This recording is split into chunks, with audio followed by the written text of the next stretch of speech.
دوای گۆڕینی قایمقامەکانیان هاوڵاتیانی قەزای ڕەواندز و چۆمان ناڕازین لە دانانی قایمقامە نوێیەکان و دەڵێن پێویستە قایمقامەکان خەڵکی شاری خۆیان بن. ئەوان پێیان وایە پارتی دموکراتی کوردستان هیچ حیسابی بۆ دانیشتوانی شارەکەی ئەوانیان نەکردووە و لە ئێستادا خەڵکانێکیان لە دەرەوە هێناوە کردویانە بە قایمقام. هاوڵاتیانی شاری ڕەواندز و چۆمان پێیان وایە ئەگەر قایمقام خەڵکی شاری خۆیان بێت زیاتر لە کێشەی شارەکەیان تێدەگات و دەتوانێت زیاتر خزمەتیان بکات. ناڕەزاییمان هەیە قایمقام دەبێت خەڵکی شاری ڕەواندز بێتن نەک کەسێکی تر ئەگەر بێت و ئەو شتە بخۆیان ئەوەمان بۆ نەکەن ئێمە ڕێ و شوێنی یاسایی دەگرینە بەر وەک خۆپیشاندان ئەوانە هیچ خەرچ ڕوانزێ بیتن کوبرەی ئاگای لە ناڕوانزێ بیتن نەکێکە چی دیاسانێگە برین لە هەولێرە بێت ئێرانە ئەو نزانیت کەس نەناسی لێرانە بەداخەواڵێم ڕەواندز شارێکی مەزلومە یانی لەو باریەوە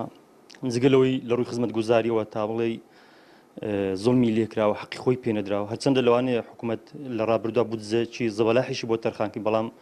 بەهۆی گەندەڵی هەندێک لە بەرپرسەکان یانی ئەم پارێ هەموو تەخشان و پەخشانی پێکراوە. هاوڵاتیانی ڕەواندز و چۆمان پێیان وایە پۆستی قایمقام تەنها موڵکی پارتی دموکراتی کوردستان نییە چونکە ئەگەر بەپێی بەرکەوتەی هەڵبژاردن بێت پارتی بە پلەی سێم دێت لەم قەزایە لە ڕووی ڕێژەی دەنگدەرانەوە. هەروەها هاوڵاتیان پێیان وایە پارتی دموکراتی کوردستان سەرجەم پۆستە ئیداریەکانی شارەکەی قۆڕە کردووە و هیچ حسابێک بۆ بەرکەوتەی هەڵبژاردن ناکات. قایمقامەکان بەنسبەت قایمقامی چۆمان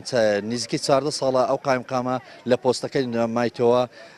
خەڵکێکی زۆر لێی بەگومان بووە و لە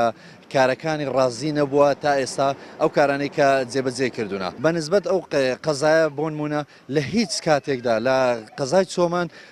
پارتی دیموکراتی کوردستان بە هیچ کاتێک نەیتوانیوە زۆرینەی لە قەزای چۆمان بەدەست بێنێت و بەرکەوتەی قایمقامی قەزای چۆمان هیچ کاتێک بەر پارتی ناکەوێت. مافی تەنها پارتی نییە بە تاقتێنێ لەو شاردا هەموو پۆستە ئیداریەکان بەڕێبا دەبەرەوەی لە شاری ڕەواندز پارتی لە پلەی سێمدا لە ڕووی ڕێژەی دەنگدانەوە پارتی لە ڕابردوودانەی توانی وەکەمترین خزمەت گوزاری پێشکەش ئەم شارە بکات تەنانەت نەکەن خزمەت گوزاریش پێشکەش نەکردووە هەوڵی سزادان و بچووکردنەوەی ئەو قەزایەشی داوا لە زۆربەی پرۆژە و خزمەت گوزاریەکانی بێبەشی کردو بۆ ئێمە وەک هاوڵاتیان ناتوانین چیتر لە بەرامبەر ئەمە بێدەنگ بین و هەڵوێستی جددی خۆمان دەبێت. ڕۆژی 26 تەموزی 2016 ئەنجومەنی پارێزگای هەولێر بڕیاریدا بە دانانی 4 قایمقام لە سنووری پارێزگایی هەولێر بەڵام هەریەک لە فراکسیۆنەکانی خزمەت کەوا لە کۆمەڵ و یەکگرتو پێکاتووە هەروەها فراکسیۆنەکانی یەکێتی و گۆڕان دەنجیان بەو 4 قایمقامە نەدا. هەڵبژاردن بۆ ئەوەیە کەوا دەستا و دەستی دەسەڵات بکرێت لە نێوان لایەنەکان بەڵام ئەوەی لە پارێزگای هەولێر بەدی دەکرێتەوەیە